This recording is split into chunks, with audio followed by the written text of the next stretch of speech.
What's up mga idol, mga ka-vibes? Ngayon na ay i-review natin itong ating semi. Si baby semi ko, ayan. Ito ay 1 year and 4 months na sa akin mga idol.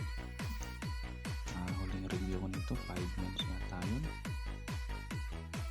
Ngayon, 1 year and 4 months. Ibibigay ko review sa kanya. Mga idol, sana gustuhan nyo ito. All in all mga idol, goods na goods pa rin. Yung pinakbo na palang 8,833 sa loob ng 1 year and 4 months. Kasi pang service lang sa trabaho malapit lang pinapasukan natin, parang 3 kilometers lang.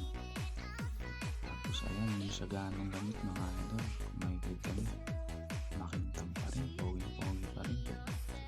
Maintain yan mga kapit. Yung mga parents yan, makintab pa rin talaga. Pinapaliguan ko lang yan ng once a week, tuwing linggo, pagka-day off, para manatili yung kintab niya. Wala akong ginagamit dyan mga idol. Sabon lang talaga, literal na sabon, panghugas na sabon. Ayan, nakikita nyo mga idol, goods na goods yan ang baby semi natin. Inakit niyan, umakit na ng Pilya Rizal sa windmill. Yakang mga idol, kahit may sabak at may angkas ako, nagdag kami pa rin ng asawa ko. Ayan, pinalitan ko na yung gulong na stock. Ito 1790 by 17, kasi yung nandyan sa likod na stock, nilipat ko yan doon mga idol sa harap. Ang size yun ay 2.50, nalilitan ako doon, pero makapal pa yung kaya ginamit ko pa sa harap mga ka-vibes. Ayan, pansin nyo, medyo makinig pa yung natin, rim set. Alagang-alaga natin yan mga idol. Sa tinakbo nito mga idol, sa performance, parang ganun pa rin. Pero hindi ko rin masabi na mabilis, mabagal, kasi hindi ako kasero. Pinakamabilis na sa akin 60 mga ka-vibes. Sabi kasi sa manual ng ito, maintain low speed for a long life of the engine, ganun etc. Yan mga idol. Linagyan ko yun ng adapter para sa side mirror, kasi linagyan ko siya ng matawag dyan, bracket ba yan, handle. Yan, yung minor scratch lang, naatrasan kasi yan ng isang motor. Yan, pwede ko pa manalangin dyan ka-vibes, idol, kung gusto mo makintab yan. Yan yung sa harap na nasa likod dati. Yan, saka pogi ka, pinta nyo mga idol. Ingatan lang talaga natin ang mga gamit natin mga idol. Anong motor pa yan, basta alagaan natin ang nararapat na pag-aalaga, tatagal at tsaka makikita mo na may resulta. Ayun mga idol, ganyan ko kamahal tong motor ko. Kinash ko na pala to mga idol, tapos nang bayaran yan, bale yung 9 months nya binayaran ko na ng cash, umabot ng 21,000. Kasi ang hulog ko dito 3,600 for 2 years. May natitirang 9 months. Nung nagkapera ako, kinash ko na para wala na akong iisipin kada buwan.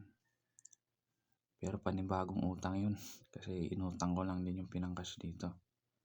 Pero okay lang idol, at least akin at motor na to, wala na tayong kaagaw. And pag nag-change oil pala tayo dito mga idol, sagad na yung 1.5 para 1.5 kilometer, para hindi gaanong gamit yung langis. Kumbaga pag change oil natin, medyo malinaw pa siya. Yan mga idol, ito naman pagmasdan nyo si semi ko. Pero kahit anong ingat talaga mga idol, magagasgasan pa rin, kasi yung paradahan natin, daanan ng tao minsan nasasagi. Kaya ang ginagawa ko, tinatakpan ko na lang ng pangkumot ko sa kanya para hindi siya ganong masasagi pag may dumadaan. All in all mga idol, goods na goods ang performance nito. Kahit umaabot siya ng 90, hindi naman siya ma-vibrate eh. Ewan ko sa iba, ba't may sinasabi sila na yung kagayang unit nito ma-vibrate. Ayan, may side mirror pala yan na blind spot mga idol. Pati itong throttle boost para hindi nakakangalay sa kamay. Natumba na rin pala to mga idol, 2 beses. Sa kaliwa, sa kanan. Yan, yung lagay natin ng top box. Last year pa yan eh. Nabili natin yan ng murang halaga. 400 plus lang yata. Ako na rin ang nagkabit dyan mga idol, mga ka-vibes.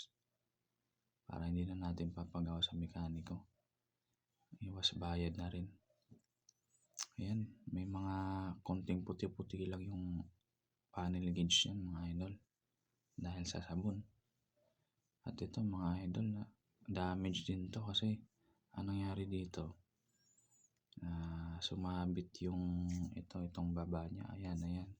Sa nakapulupot na wire sa semento. Kasi nag-overtake ako pero dahan-dahan lang yung takbo ko. Overtake sa kanan ng kotse.